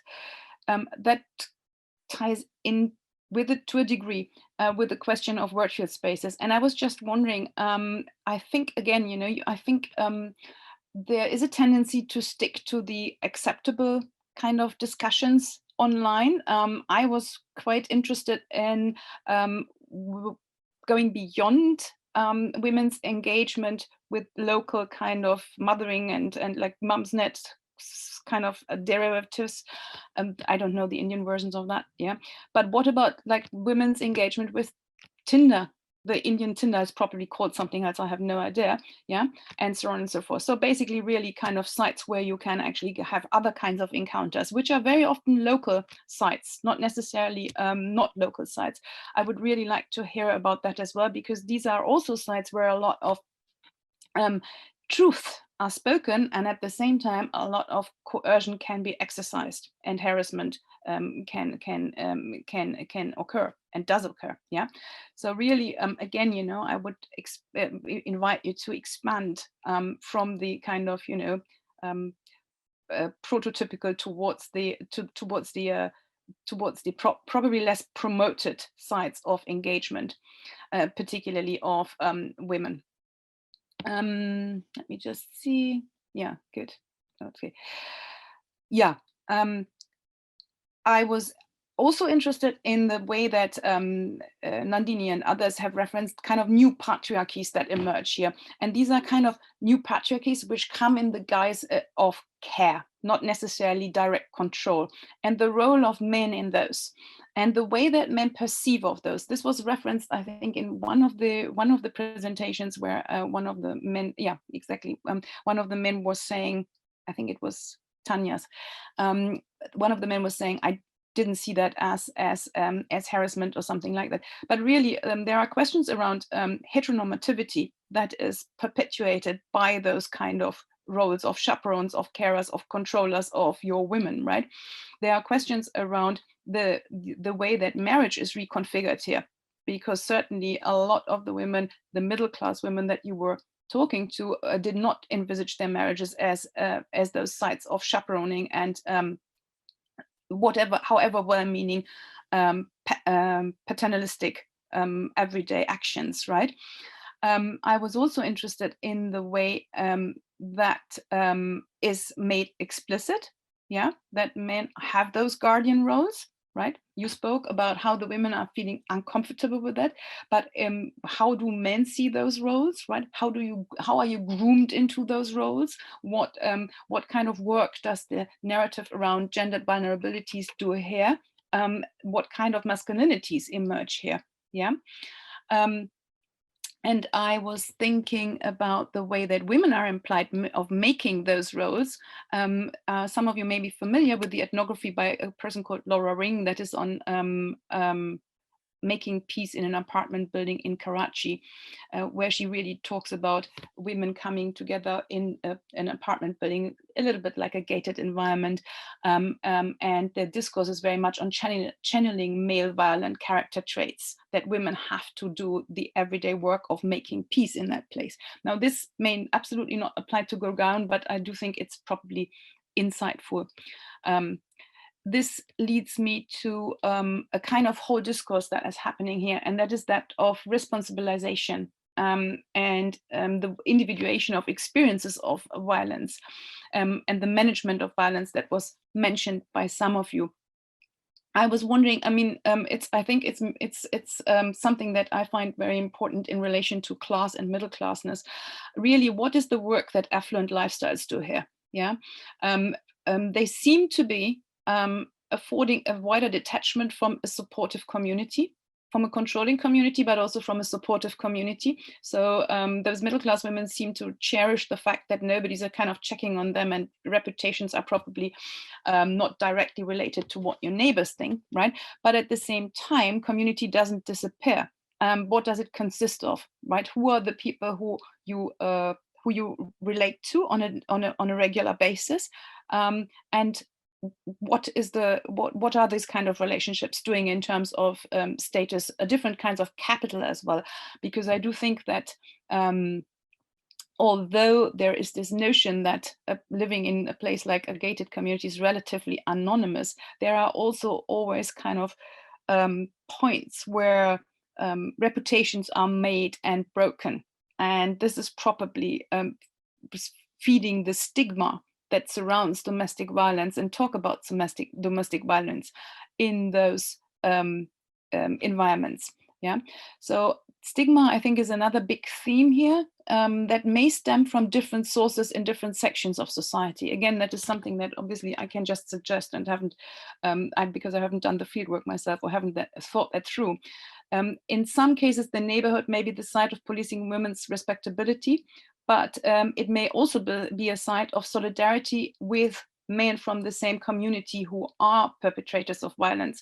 And that may be cast as a matter of survival, of livelihoods, of a kind of class and caste solidarity, and may invite us to think of those relationships, class and caste relationships, as the main sites of oppression. This is, of course, a thought that has been brought forward by Black feminists again and again in response to liberal feminist discourses on focusing on gendered violence. You know, what kind of oppression and what kind of intersectionality do we want to put forward here as the analytical node? Yeah. And I do think Sanjay's emphasis on the different Gurgaons here may open that discussion of where gender sits in that kind of intersectional analysis of violence. For the middle class, the neighborhood, of course, may not play any role at all. The self-representation as successful and independent women and empowered middle class subjects is probably very much dependent on not engaging with that kind of local community in the same way. But where do then their urban networks sit and exist?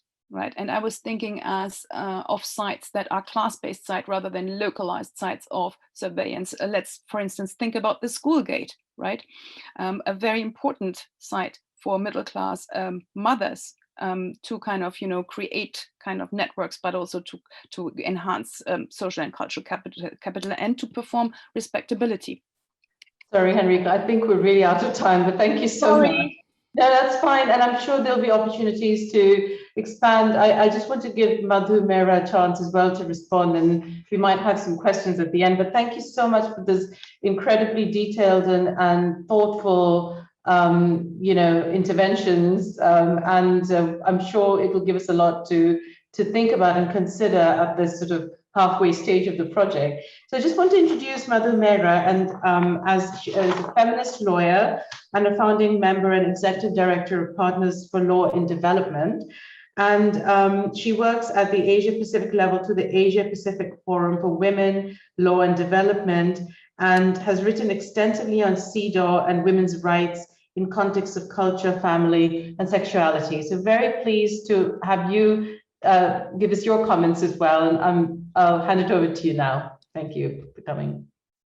Thanks, Manali. I'm really pleased to be here. Thank you for inviting me, because I found these papers and the research being carried out really very exciting. I'm no longer the executive director of Partners for Law in Development. I'm the head of trainings and research. So just to clarify that. And also to clarify that I'm not an academic, so I come from a position which is slightly different from the rest of the gathering here. But I found the papers really interesting, also because of the kind of speculation that Gurgaon has invited and the kind of activism and concerns it has generated in the last several years. I don't live in Gurgaon myself, I live in Delhi, and yeah, I find it really alienating space because it's just so many buildings. And so I found what was shared really giving me much greater insight, and I'd love to sort of dive deeper into the website that is created. Now, I think in terms of comments, I'd like to say a few things about generally about violence against women, how the discourse has within the women's movement and outside of the women's movement, and how some of this parallels what is already there in the findings, which is emerging in the findings. So is it really Gurgaon specific, or is it much broader than that, is my question. And then some of the other questions will be much more specific to perhaps Gurgaon. So what I want to say is that within what we've seen sort of across the board is the greater difficulty in speaking about and in calling out private violence over public violence. So this is something that is not uniquely specific to Gurgaon, but much wider than that. And even in public forms of violence, what we've seen in the last few years, at least with the Jyoti Singh rape case, is that there are certain kinds of public violence that are much more horrific and manage to garner a consensus in terms of response.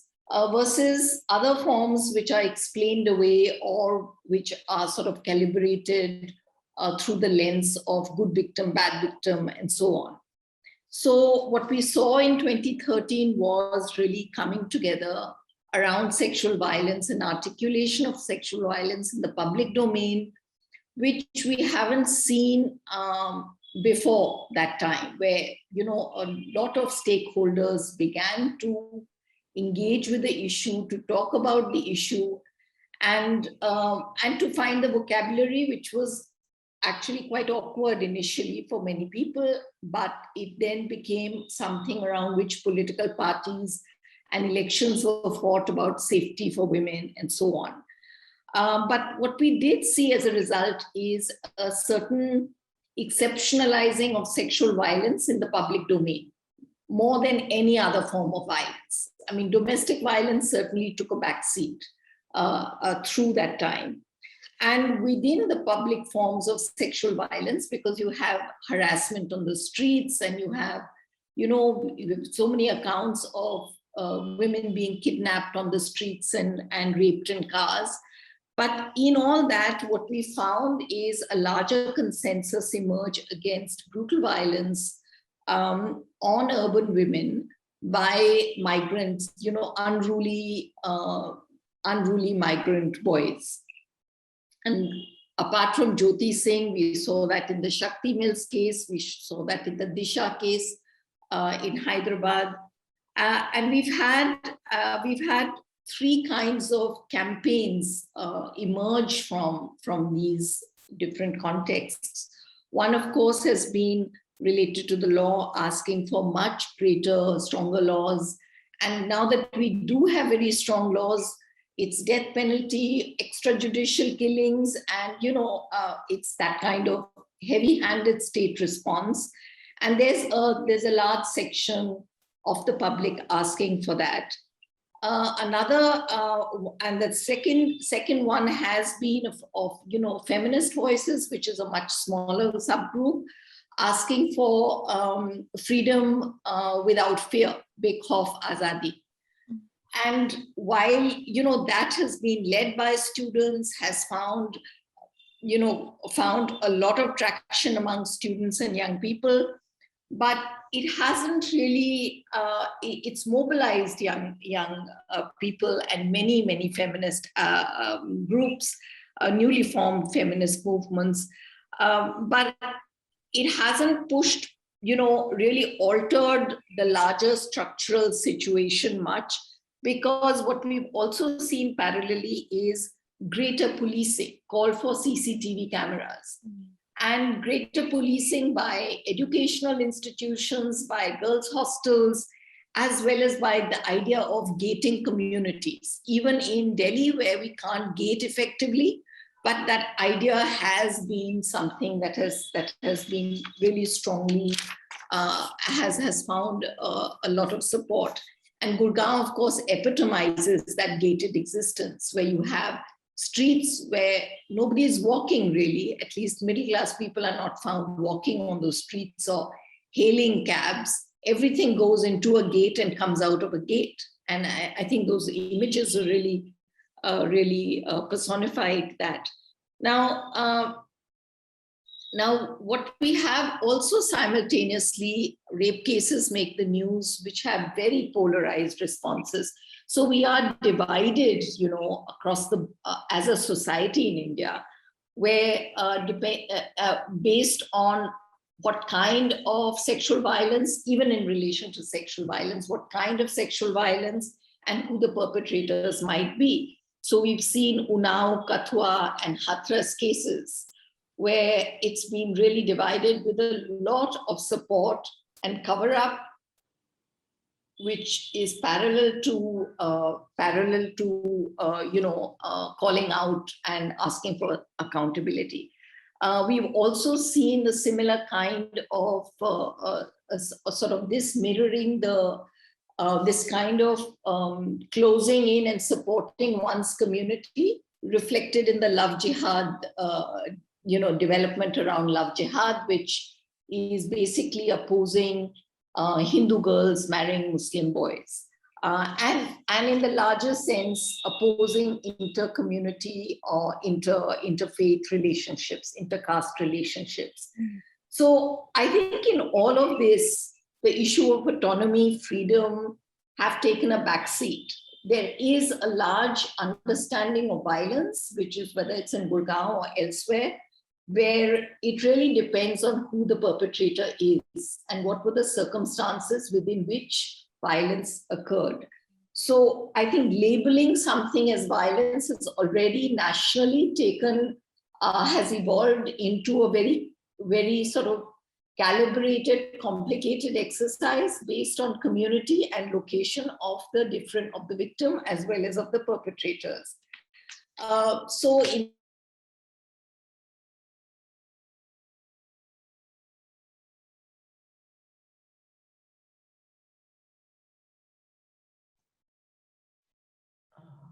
I think the screen is frozen.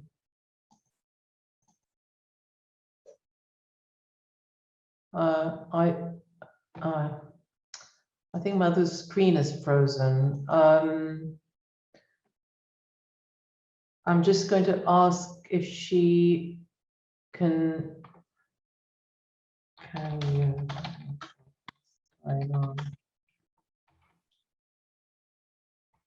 I think if her screen is frozen, and I don't know if unless I hear from her, perhaps, yeah, I think she's logged off.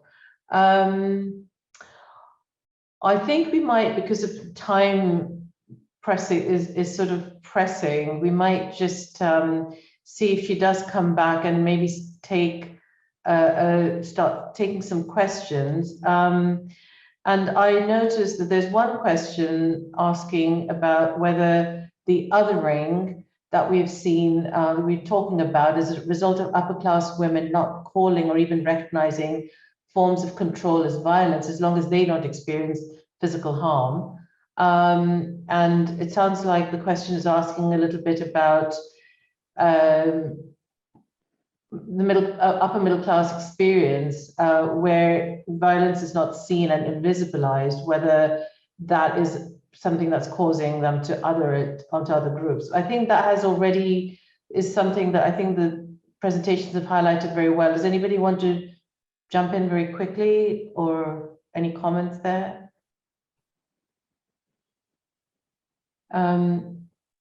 I think I'm just going to take, I think there's just one more question about, there's a baby boom, and someone has actually noticed with the ongoing pandemic, the city has witnessed some degree of baby boom. Many women in corporate jobs resorted to bearing kids during this time, which sort of pushed them within the four walls of their home. And I think there's just a question as whether and in what form this has created new forms of engagement in white-collar jobs, family, childcare, and access to domestic help. So it sounds like this is a question about new emerging sort of domesticities that have been engendered by the pandemic itself. I mean, I think these are all very interesting points for us to consider. I wonder whether any of the presenters wants to say a word or two about the comments that we've heard from Henrike, and unfortunately Madhu's brief but very interesting points. Anybody want to? We've just got a few minutes left, so I just wondered if anyone had any thoughts about that.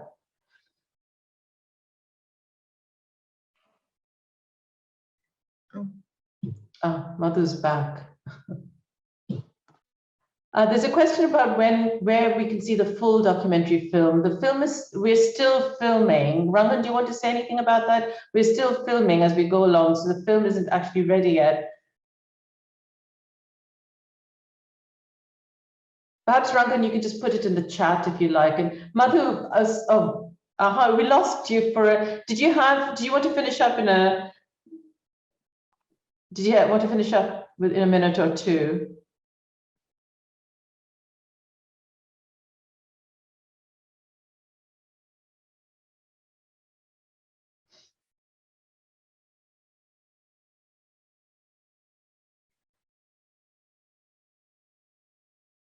So I would encourage anyone with any questions about the film that we saw today and our video postcards, etc., to visit our website, which is quite comprehensive.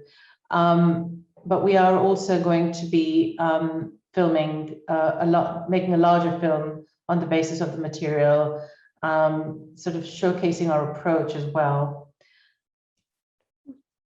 Nandini, yes. Yeah, it was really incredibly helpful to have all those comments and to push us to think in ways that we haven't necessarily been thinking about, particularly the question of sexuality and so on. I just wanted to comment on two things. One is the question of why Gurgaon and what is so specific about Gurgaon. I think in some ways Gurgaon is both specific and representative. And I think Sanjay, who has written extensively on Gurgaon, is probably the better person to respond to this. But I just wanted to say one thing, which is that I don't think Gurgaon is entirely exceptional. It's a heightened, perhaps hyper real manifestation of the direction of travel of urbanism in India. So, after much debate, we decided to use the term new urbanism as the title of today's webinar.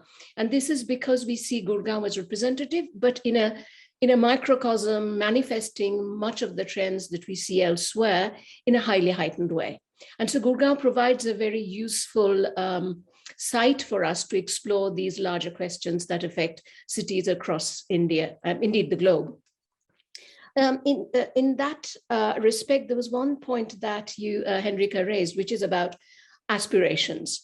And Gurgaon is, of course, a place par excellence of, kind of aspirational modernity.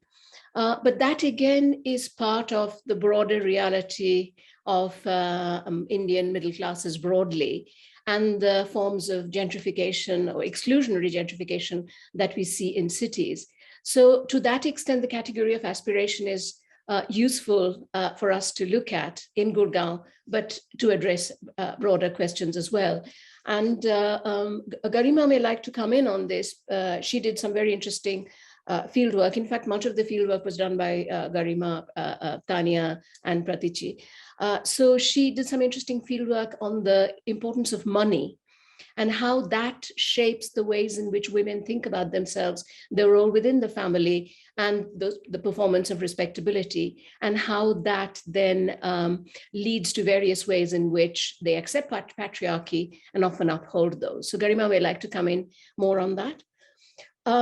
The second point I wanted to make is in relation to Madhu's point and partly in relation to Henrike's point, which is about the distinction between private and public violence.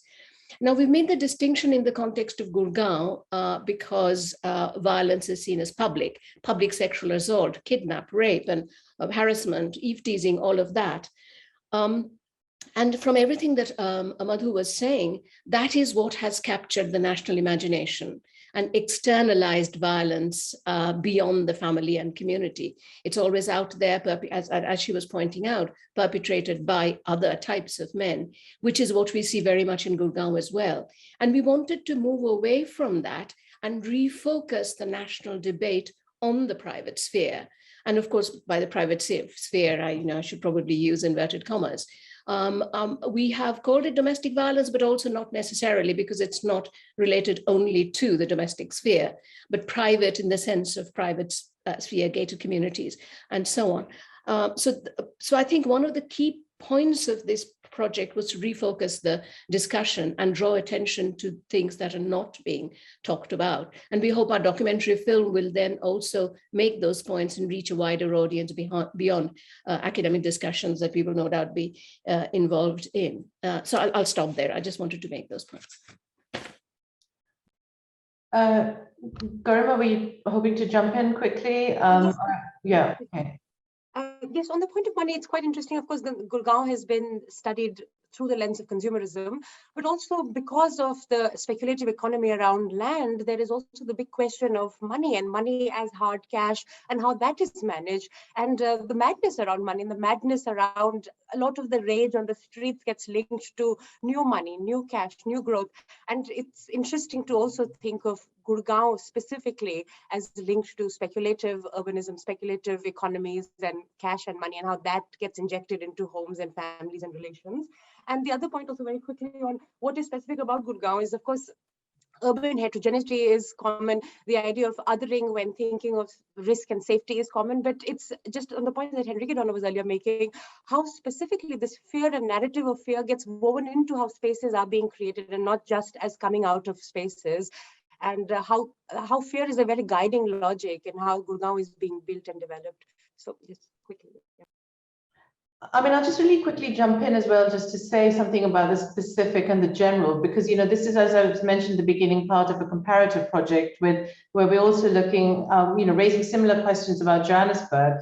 And the two sites look different, but the questions we ask are also very similar. So I think nothing is specific unto itself. There's always some generality that can be discerned in that particular case. So every case you choose is going to be potentially subject to that question about why, what's specific about that. I think, Madhu, you said you had a couple of points to make. I just wanted to give you a chance to. Yeah. I mean, I'm sorry about what happened. This has never happened before, but the points I wanted to make is just because Gurgaon is so separate, the different pieces of Gurgaon are so distinct. It would be interesting to see what the common threads are in terms of in what ways feminist solidarities across and within groups, within class groups, social groups forged. I'm sure that's happening. And also I'd like the research to talk a little bit about what does the absence of the state, how does that shape the need to give into the community and to give into the social group to survive? Because Gurgaon also symbolizes privately sourced civic amenities. You don't have public transport in the same way. And so there is a greater privatization in Gurgaon than what you would see in Delhi or Bombay or any other city, where we will rely on our broken systems, you know, on our water shortages, on our electricity breakdowns, and we will sort of manage. And as that woman said in the little snippet, that when her children went down on the road, she was always worried about them being run over by the cars speeding. So I think just creating that bubble, which is very different from the rest of the context, what does it do to social groups and the need to survive within that? So that was one thing I thought needed to factor in, to be factored in. And what is this modern woman in Gurgaon? Because what I read elsewhere, and I think Sanjay has written about it in the newspapers as well, is that what we are seeing now is, you know, at least in spaces like Gurgaon, where the modern working woman is, much greater sort of coming together on religious festivals. What kinds of new solidarities and women's spaces are being created? What is considered kosher within these gated communities? The celebration of Karwa Chauth, as we know, you know, the fasting for a day, is much greater now than it used to be earlier. So I would like, you know, these different aspects to be included, so that it complicates the picture, because the picture right now, as it appears, is really, you know, while it talks about gender, but is actually talking about class and caste separateness. So I think that it has to be much, I feel it would benefit from making that caste class intersectionality much more in your face. How does urban transformation forge those, you know, allow those factors to play in and define our existence much more strongly than they did before? So I think those were my main points, really. Thank you. Thank you very much. That's also very helpful. Sanjay or anybody, do you want to come and, I mean, we're basically out of time, so I think we just have chance for any last comments from anyone in the panel. Otherwise, I would just thank, yeah, Sanjay. I mean, she kind of links to what Madhu and both Henrike was saying, that for that, the notion of public sexuality is I think sought to be managed through both exercising it, because that's what, you know, consumerism requires of you, but also controlling it. And that's the context that Gurgaon, I think, is quite specific to an urban space like that. How do you have change, but not too much change? And how do you manage that? And how within that can women get some degree of autonomy or have nothing? So you opt for something, right, rather than have nothing. And you opt for something by being part of sort of new forms of public autonomy, but also simultaneously, because you can't only be part of that, also be part of older forms of constraints that you have. And that's also something quite specific about these new urban spaces. That's all. I just want to thank both Andrea, Henrike, and Madhu, because it's been, I mean, I think they're very important points, particularly about the management of the self in the public and the sexual selves. And so that's been very important. Thank you to both of you. Yeah, I'd like to echo Sanjay's thanks and on behalf of the panel as well. Thank you very much for your time and your comments, and also thank you so much to the audience who's for your attendance and participation and excellent comments in the chat box, which we will take into account. So stay tuned. We still have more field work to do and more thinking to do. So please do stay tuned, and we will hope to hear from you again and see you soon. Take care, everyone. Bye. Thank you.